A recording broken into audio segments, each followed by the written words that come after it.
नमस्कार, जय Hind. NCERT science का जो सीरीज उपलब्ध करा रहा हूं, आज का जो सीरीज नंबर है वो है वीडियो संख्या 5वां, यानी कि चैप्टर 5 और क्लास 9th।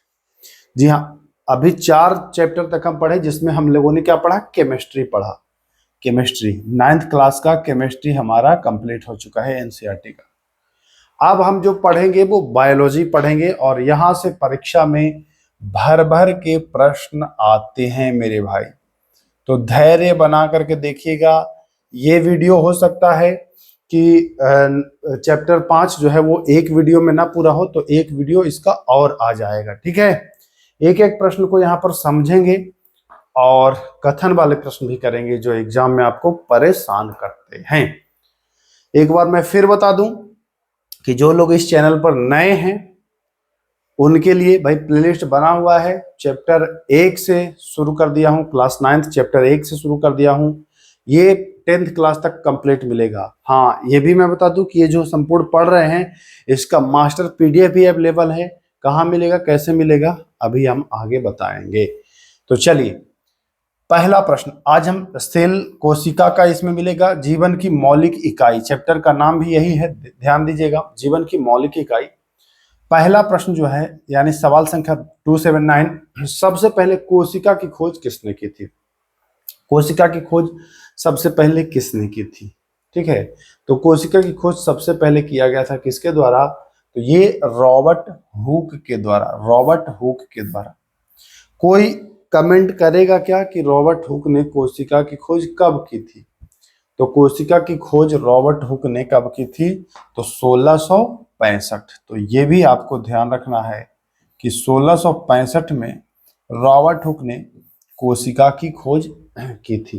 क्लियर हो गया? चलिए, तो यहां पर आपका हो जाएगा रॉबर्ट हुक। आइए दूसरा सवाल। निम्न में से कौन एक कोशिकीय जीव होते हुए भी स्वयं में पूर्ण जीव के समान है? एक सिंगल सेल का ही ये जीव है। ये जो जीव है ये सिंगल सेल का ही जीव है, लेकिन एक पूर्ण जीव के समान है। उसमें आपका नाम आ जाता है किसका? तो उसमें आपका नाम आ जाता है अमीबा। किसका आ जाता है? अमीबा का आता है। लेकिन अमीबा के साथ साथ पैरामीशियम का भी आता है। ठीक है, तो अमीबा हो गया, पैरामीशियम हो गया, क्लेमाइडोमोनास भी हो गया। तो यहां पर आप देखेंगे कि जो सही विकल्प होगा वो क्या हो जाएगा? तो वो हो जाएगा यह सभी। ठीक है, यह सभी। चले आगे, आइए आगे अगले सवाल की ओर आते हैं। अगला सवाल देखिए, इलेक्ट्रॉन सूक्ष्मदर्शी की खोज कब हुई थी? हाँ, आएगा आएगा, कथन वाला भी प्रश्न आएगा। धैर्य रखिए, सारे प्रश्न आएंगे, परेशान मत होइए। 1 और 2 प्रश्न नहीं है। इस आज का जो मौलिक इकाई है इसमें 100 प्लस प्रश्न रहेंगे, तो आएगा, सब प्रश्न आएगा। इलेक्ट्रॉन सूक्ष्मदर्शी की खोज कब हुई थी? तो ध्यान रखिएगा, अगर एनसीईआरटी में आप पढ़ते हैं तो एनसीईआरटी दे रखा है कि ये इलेक्ट्रॉन सूक्ष्मदर्शी की खोज 1940 में हुई थी। लेकिन हमें थोड़ा सा डाउट हुआ तो हमने इसको क्रॉस चेक किया, गूगल पर भी चेक किया, तो ये बता रहा है 1931। एआई से भी पूछा तो ये बता रहा है 1931। ठीक है, तो आपको यहाँ पर ध्यान देना है, 1931 का जो डाटा है ये भी आपको याद रखने हैं। ठीक ना, 1931 भी ध्यान रखना है।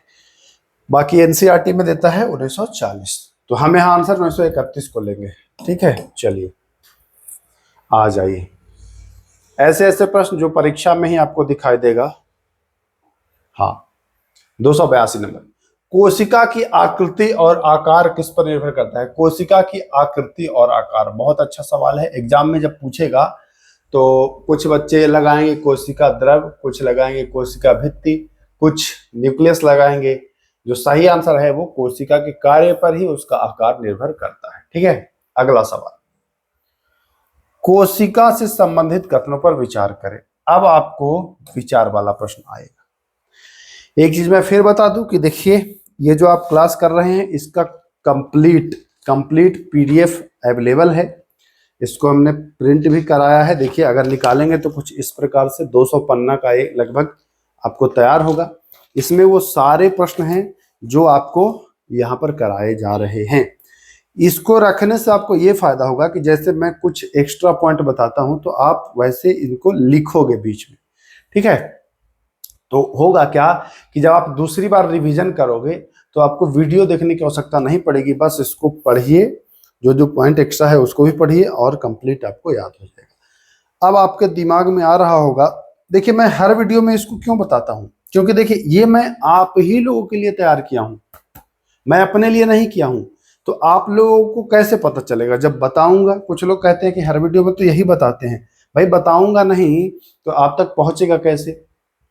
आप तक जिनके पास पहुंचा है, तो अगर बताया नहीं जाता तो आप तक भी नहीं पहुंचता, इसलिए बताना जरूरी है। तो ये आपको मिल जाएगा पाठशाला वित्त के ऐप पर जाएंगे, लॉगिन कर लीजिएगा, वहां पर आपको आएगा पेड कोर्स, वहां आपको मिलेगा मास्टर पीडीएफ। ध्यान रखिएगा मास्टर पीडीएफ, वहां से आपको ये पीडीएफ प्राप्त कर लेना है। इसको आप प्रिंट करा के बाइंडिंग करा के बढ़िया से रख लो, हमेशा काम आएगा। इसकी वैलिडिटी है 2026 तक। 2026 पूरे जितने भी क्वेश्चन ऐड होंगे सब उसी में आपको मिल जाएगा। हाँ 2027 में जब नया आएगा तब की अलग बात है, लेकिन 2026 तक ये आपको उसी में मिलने वाला है। तो चलिए, मैं उम्मीद करता हूं कि आप समझ गए होंगे। आ जाइए, अब हम फोकस करते हैं अपने प्रश्नों पर।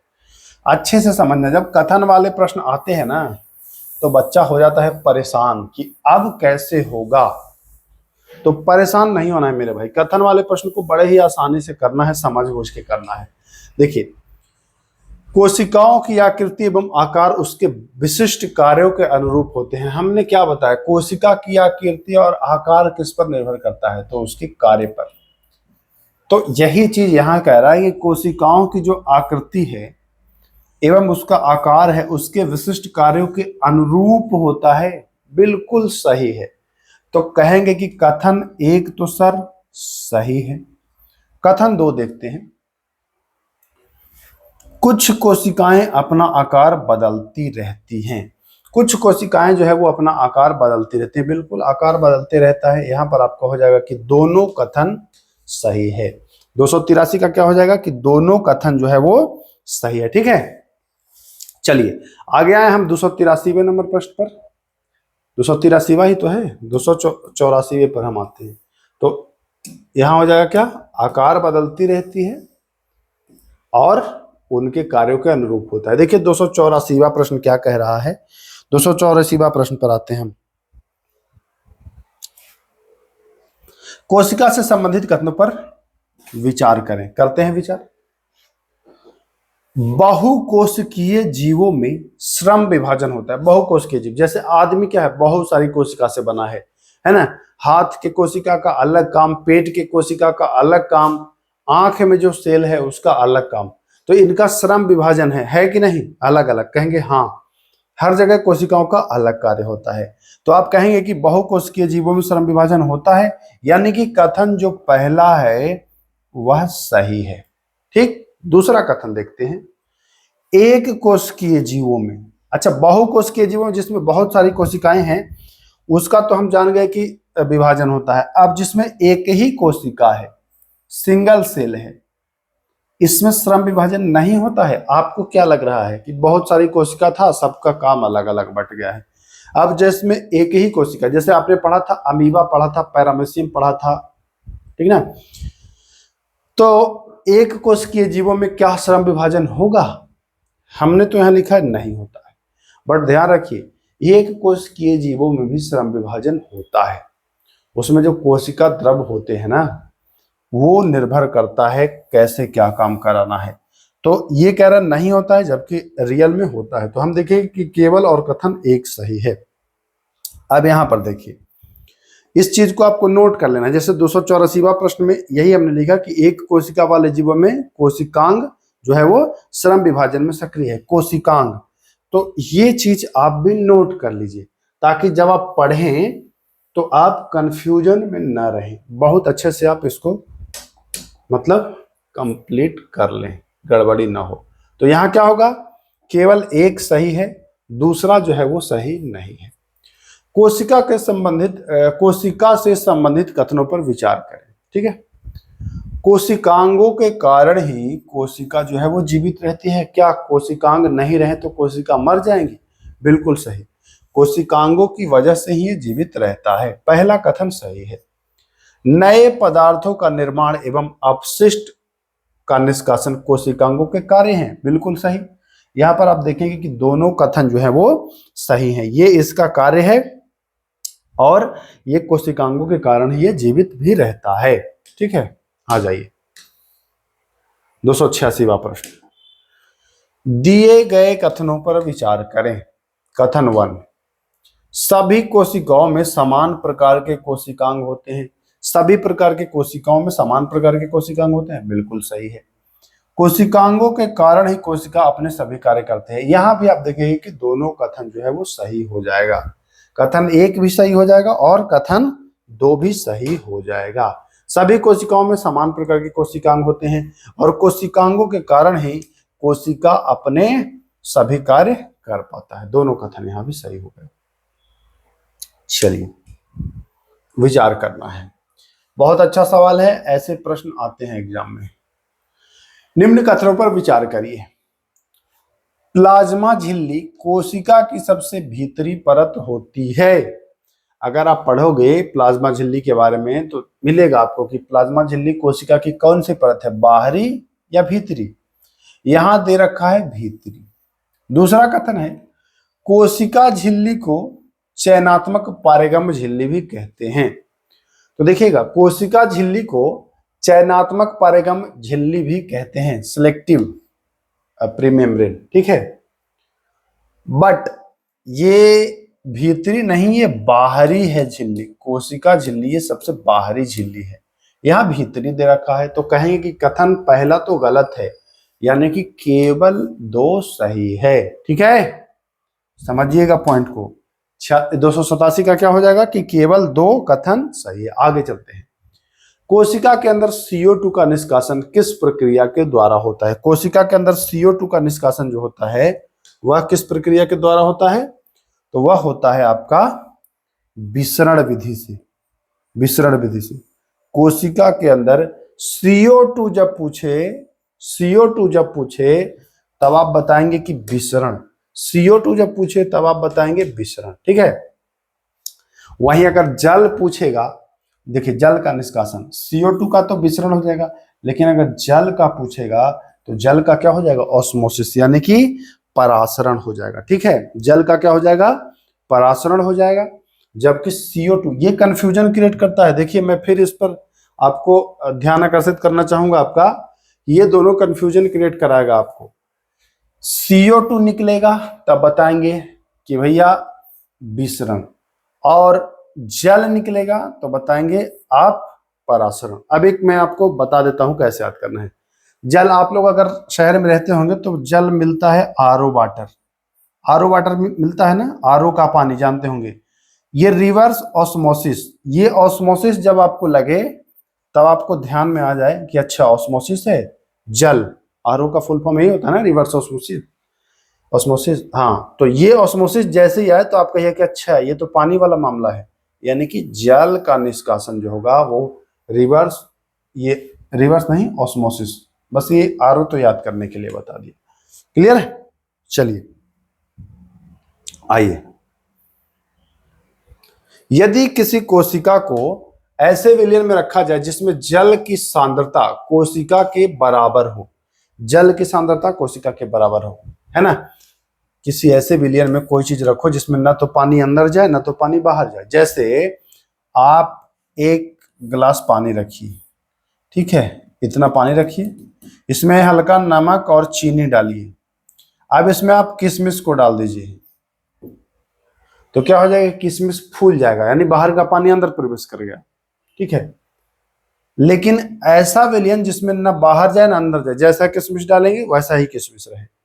तो किशमिश से मतलब केवल किशमिश ही नहीं, कोशिका का है यहाँ, हम किशमिश उदाहरण के रूप में। तो ऐसे जब कोई परिवर्तन ना हो तो वो समपराशरी विलयन होगा। ठीक है, जब सिकुड़ जाए तो देखिए यहां सिकुड़ जाए तो अति संपीड़ित विलयन होगा। सिकुड़ने का मतलब क्या कि अंदर, जैसे किशमिश के अंदर का जो द्रव है वो बाहर आ गया, इसलिए तो किस में सिकुड़ गया। जब सिकुड़ जाए, किस प्रकार के विलयन में कोशिका सिकुड़ जाती है, तो वो होगा अति परासरण, अति संपीड़ित विलयन, ठीक है। और अति संपीड़ित में सिकुड़ जाएगी, अल्प संपीड़ित में फूल जाएगी, ये चीनी पानी वाला अल्प संपीड़ित, और समपराशरी में कुछ नहीं होगा। तो ये तीनों प्रश्न आपको याद हो गए होंगे। चलिए आइए अगला सवाल 292 नंबर प्रश्न है।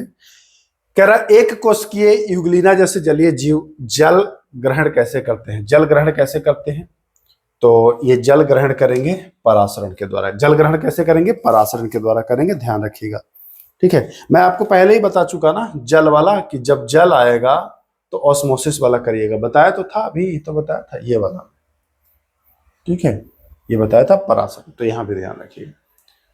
पौधे की जड़ों द्वारा जल का अवशोषण, पौधे की जड़ों के द्वारा जल का अवशोषण, तो जल का जब भी नाम आए तो आप क्या लगा देंगे, ऑस्मोसिस लगा देंगे, परासरण लगा देंगे, और परासरण लगा देंगे तो आपका आंसर जो हो जाएगा वो बिल्कुल सही हो जाएगा, सटीक हो जाएगा। यहां पर भी आपका परासरण ही होगा, ठीक है। निम्न कथनों पर विचार करें। प्लाज्मा झिल्ली लिपिड एवं प्रोटीन की बनी होती है। जी हाँ, प्लाज्मा झिल्ली जो होती है वो किसकी बनी होती है, पूछेगा एग्जाम में, प्लाज्मा झिल्ली किसकी बनी होती है, तो आप क्या बताएंगे, लिपिड तथा प्रोटीन की। प्लाज्मा झिल्ली लचीली नहीं होती है, प्लाज्मा झिल्ली जो होती है वो लचीली ही होती है, ठीक है। आपको अभी नहीं पता है तो ये लगेगा बड़ा टफ, ध्यान रखिएगा, लचीली होती है। तो कथन केवल एक सही है, दूसरा गलत हो जाएगा। अगला आते हैं सवाल, देखते हैं, आइए। कोशिका झिल्ली से संबंधित कथनों पर विचार करें। कोशिका झिल्ली का कठोरता एक कोशिकीय जीवों में भोजन ग्रहण करने में सहायता करता है। देखिए मैं बता चुका हूं कि ये झिल्ली कठोर नहीं बल्कि मुलायम होती है, तो इसकी कठोरता का मतलब ही नहीं है, पहला कथन गलत हो गया।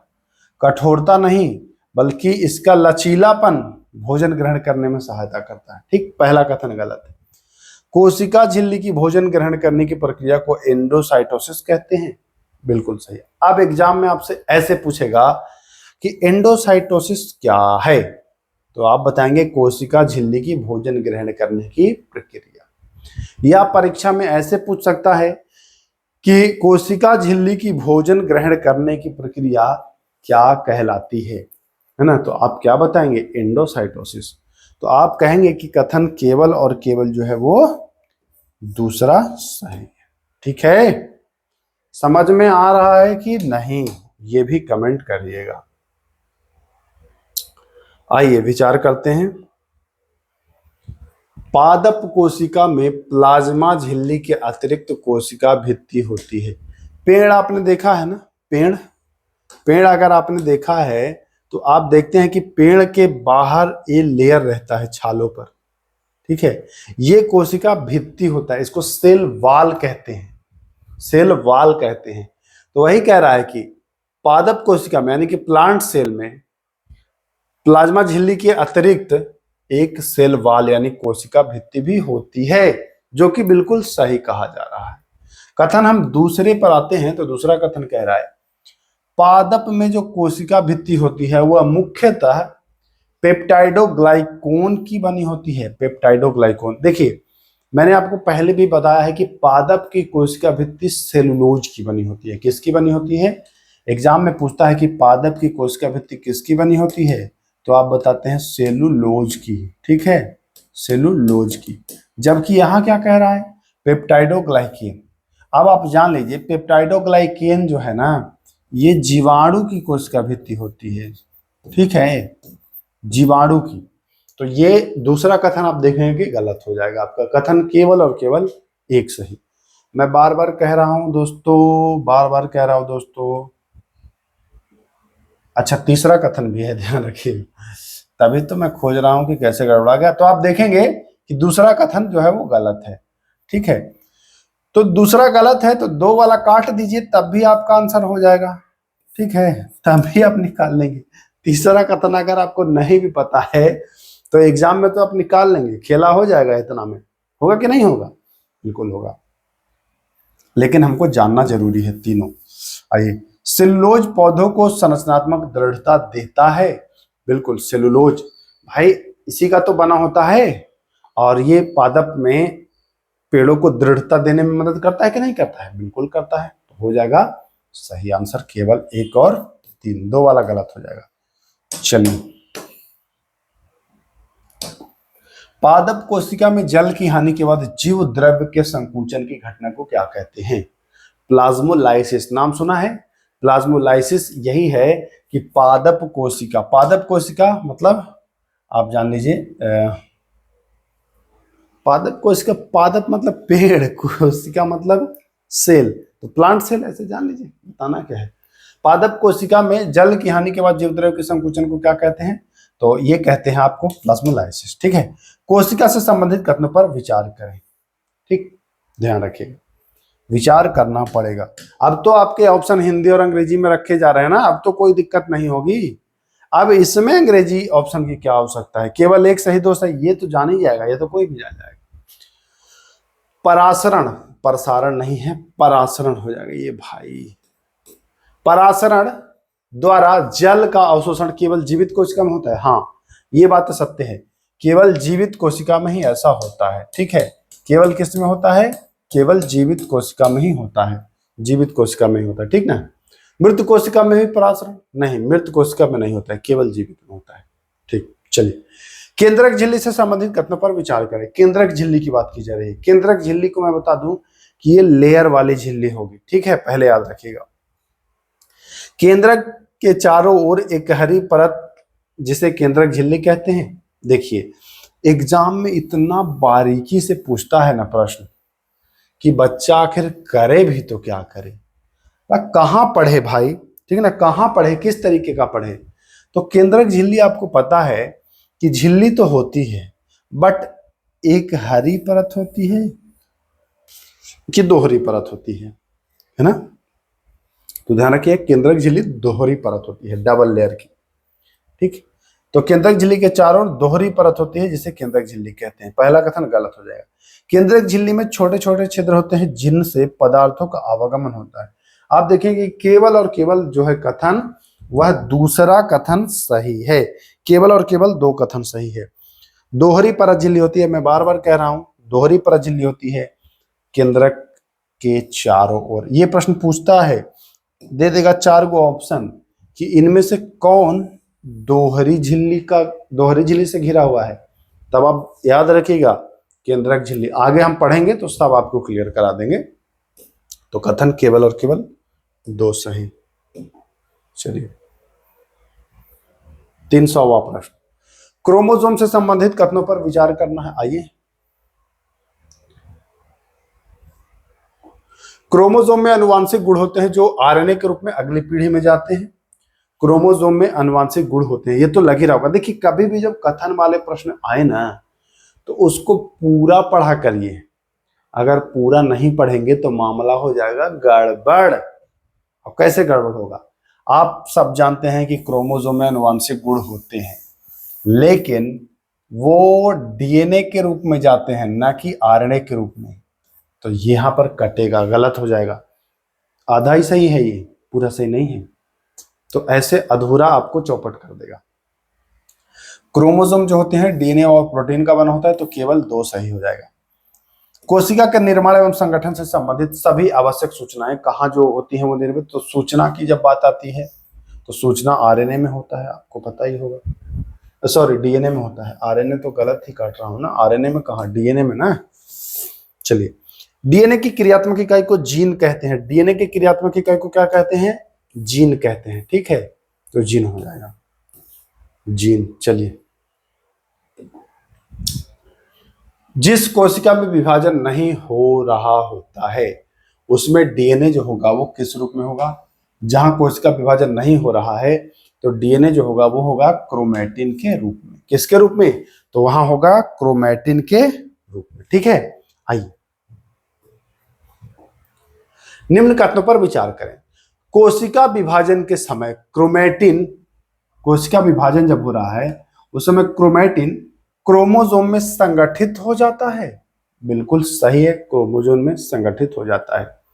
और क्रोमेटिन धागे जैसी संरचनाओं का जाल होता है, बिल्कुल दोनों कथन यहाँ पर सही हो जाएगा। 304 का क्या हो जाएगा, ऑप्शन नंबर सी, यानी कि दोनों कथन सही है। आइए 305 पर, कोशिका के विकास एवं परिपक्वता को कौन निर्धारित करता है?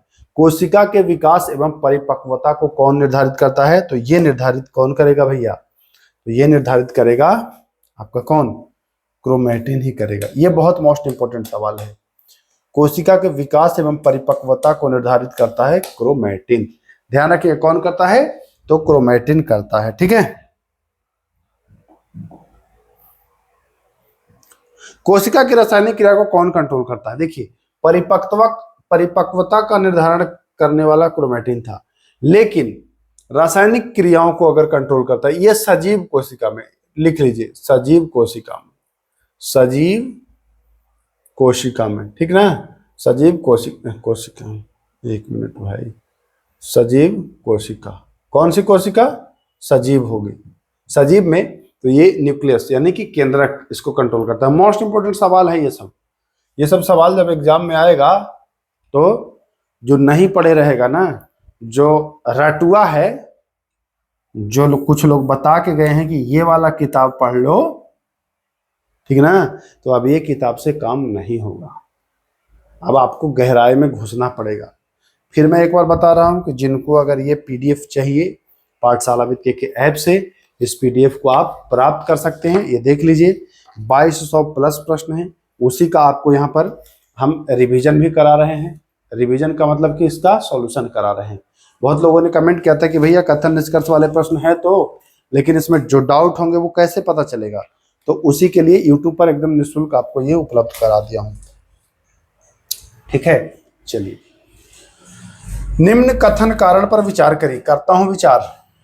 कथन कह रहा है बैक्टीरिया जैसी कुछ कोशिकाओं में केंद्रक स्पष्ट नहीं होता है। बिल्कुल सही है, बैक्टीरिया जैसी कुछ कोशिकाओं में केंद्रक स्पष्ट नहीं होता है। क्यों नहीं होता है? क्योंकि इनमें केंद्रक झिल्ली नहीं होती है। वायरस में केंद्रक झिल्ली नहीं होती है, ठीक ना, बैक्टीरिया में केंद्रक झिल्ली नहीं होती है। ठीक, एक चीज आप याद रखिएगा, वायरस बोले हैं कि बैक्टीरिया बोले हैं? बैक्टीरिया यानी कि जीवाणु की बात कर रहा हूं, वायरस की बात नहीं है, जीवाणु की बात है। ध्यान रखिएगा, वायरस हम आगे पढ़ेंगे, उसमें भी जो भी वो है पढ़ेंगे। यहाँ पर हम बैक्टीरिया की बात करेंगे। बैक्टीरिया जैसे कुछ कोशिकाओं में केंद्रक स्पष्ट नहीं होता है।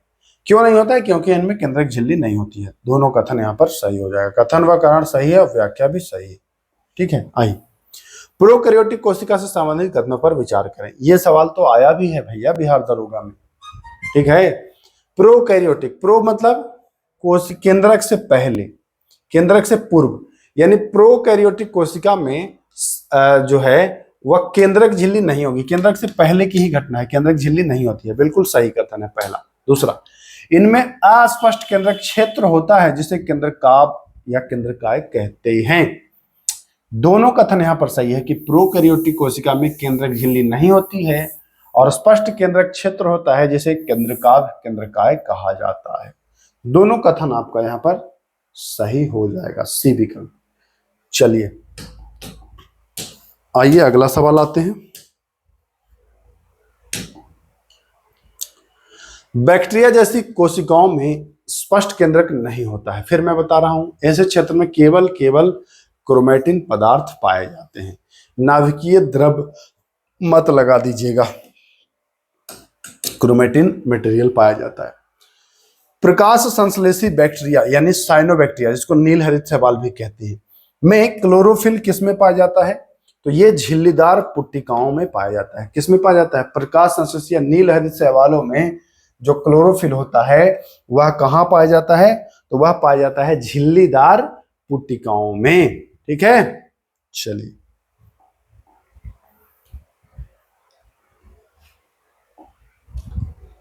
प्रोकैरियोटिक कोशिकाओं में अंगकों का कार्य किसके द्वारा किया जाता है? प्रोकैरियोटिक होता कौन है भाई? उसमें झिल्ली नहीं होती है, तो इसमें अंगकों का कार्य किया जाता है कोशिका द्रव के द्वारा। ऑर्गेनाइज्ड जो कोशिका द्रव होते हैं, संगठित, एगो असंगठित होता है, लेकिन संगठित के द्वारा, देखिए असंगठित है उसके द्वारा नहीं है, संगठित वाले के द्वारा किया जाता है।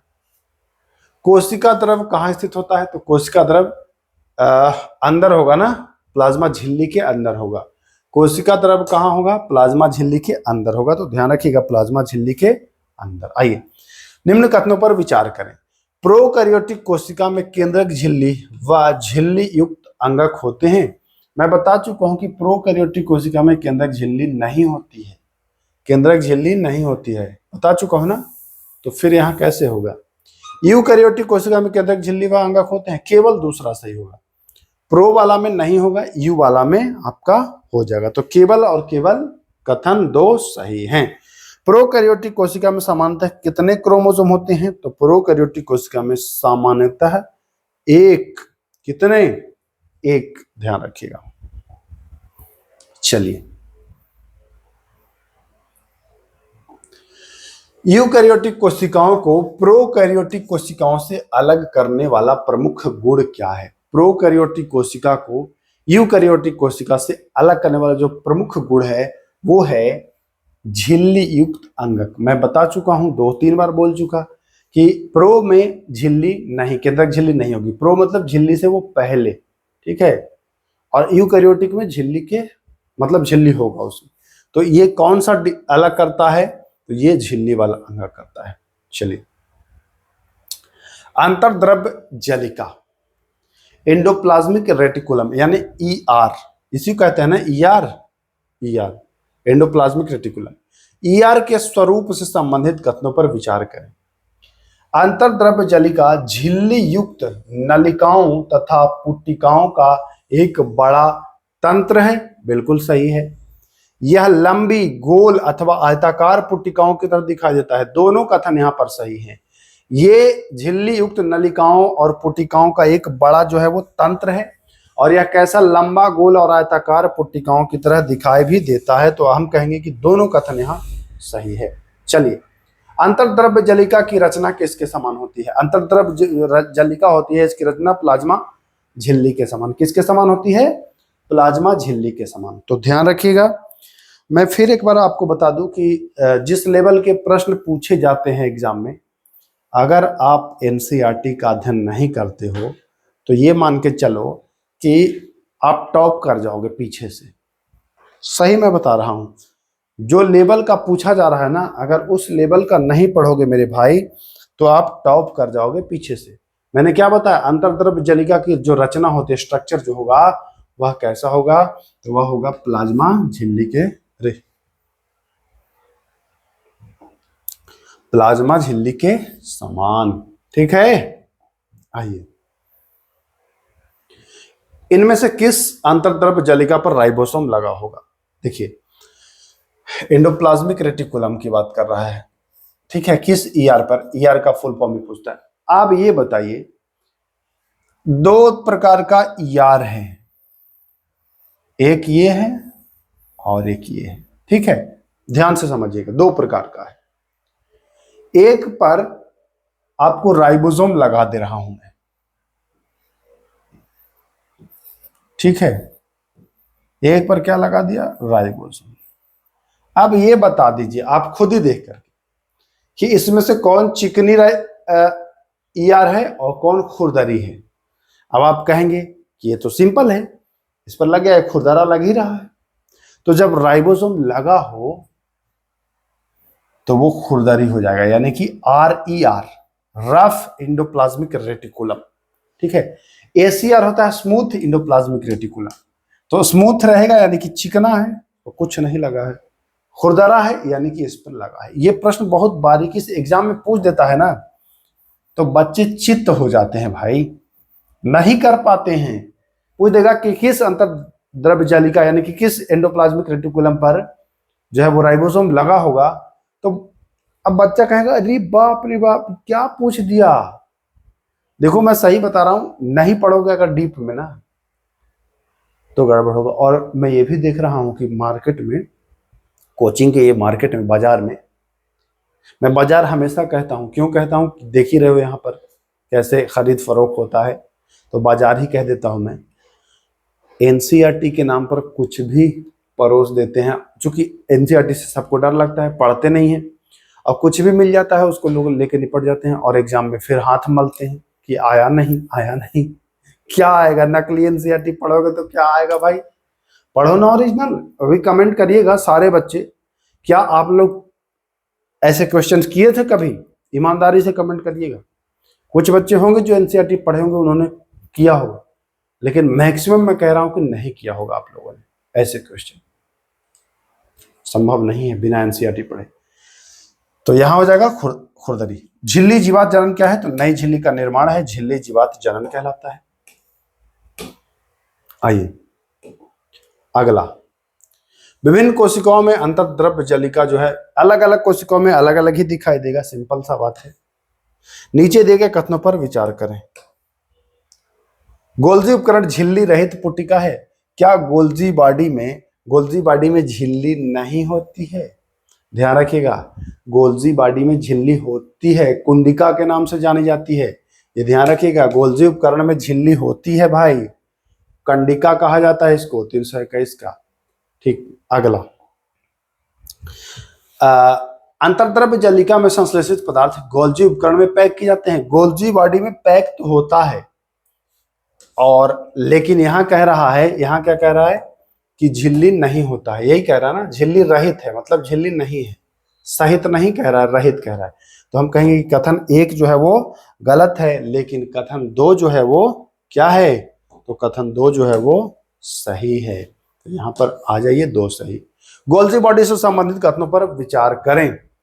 गोल्जी बॉडी की झिल्लियां अंतर्द्रव्य जलिका से जुड़ी होती हैं। अभी तो कह रहे थे कि झिल्ली नहीं होती है, अब कैसे कहने लगे कि झिल्ली होती है? तो ये सही है बिल्कुल कि गोल्जी बॉडी की झिल्लियां ईआर से जुड़ी होती हैं, ईआर एंडोप्लाज्मिक रेटिकुलम से जुड़ी होती हैं, बिल्कुल सही है।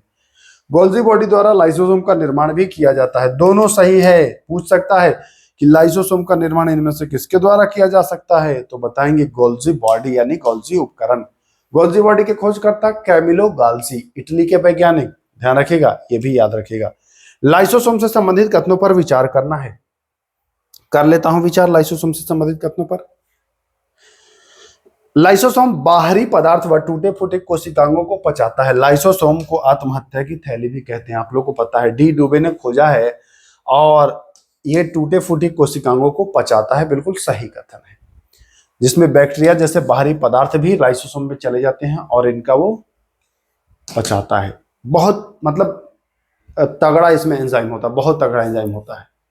ये अपनी कोशिकाओं को भी पाचन कर जाता है कभी कभी, इसीलिए तो इसको कहते हैं आत्महत्या की थैली, suicidal bag of the cell कहते हैं ना। इसमें इतने सक्रिय एंजाइम होते हैं, इतने सक्रिय एंजाइम होते हैं कि जब चयापचय में गड़बड़ी होती है ना, तो ये अपनी कोशिका का ही पाचन कर देता है, लो तो मैं पचाऊंगा, इसीलिए इसको कहा जाता है आत्महत्या की थैली। चलिए विचार करना है। लाइसोसोम झिल्ली विहीन संरचना है। अब ये बताइए, ये बहुत आपको परेशान करेगा, झिल्ली किस में होता है किस में नहीं होता है। अभी तक जितने भी बताए मैंने, सब में झिल्ली आपको मिला है। प्रोकैरियोटिक कोशिका में झिल्ली केवल नहीं होता है, बताया ना, तो ध्यान रखिएगा, ये आपको बहुत परेशान करेगा कि किस में झिल्ली होता है नहीं होता है। जो हम आगे क्वेश्चन करेंगे तो बिल्कुल स्पष्ट हो जाएगा, वहां पर मैं ऐसे भी क्वेश्चन रखा हूं कि इनमें से किस में झिल्ली नहीं है, किस में एकहरी झिल्ली है, किस में दोहरी झिल्ली है, सब कुछ डिजाइन करके रखा हूं।